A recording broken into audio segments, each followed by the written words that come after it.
Here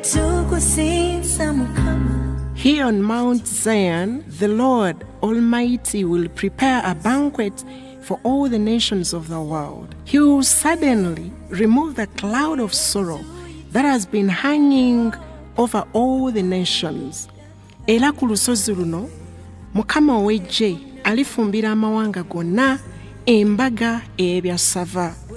Era alimirira ddala ku lusozi luno ekibikka kyonna ekyaliriddwa ku bantu bonna. Eyo ebigambo bya Mukama byewa gospel promoter Blessed Charles bwe yali amuyita okuteeka ekijjulo ky'okusinza omutima gwa taata. Obadde ng'osuba ekijjulo kino The Heart Worship Banquet y'omulundi gwe-12 Season 4 yiino.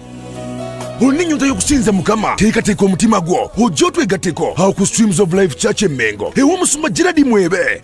Ngina ku mwezi 12 Desemba ssaawa 8 mpaka ssaawa 12 teweerabira masiki yo bw'oba ojja okuyingira kwa bwereere ate nga SOPs zaakugobererwa. Tugenda kubeera ne ku social media live ku mikolo gya Blessed Charles BGP Events followinga ku Facebook era osubscribinga ku YouTube oyanirize n'abalala okutwegattako. Tosuba abasinza ab'enjawulo nga bakulimbiddwa Pastor Robert Senyonga, Pastor Favour Senfuma, Kalo Budwig, Zoe Patra, Florence Mukwaya, Regan Kabunga n'abalala. Wayagala okumanya ebisingawo kuba ku ssimu eno noti 7 noti 3 35 6 eri ne ku WhatsApp Mega Heart Worship Banquet 2021 iwakiddwa Streams of Life Church, Jajje Medical Center, Steva Christian High School, X Options Boutique ne Sango Stationers. Kitegekeddwa Blessed Gospel Promotions, BGP Events. Come sing the Father's heart.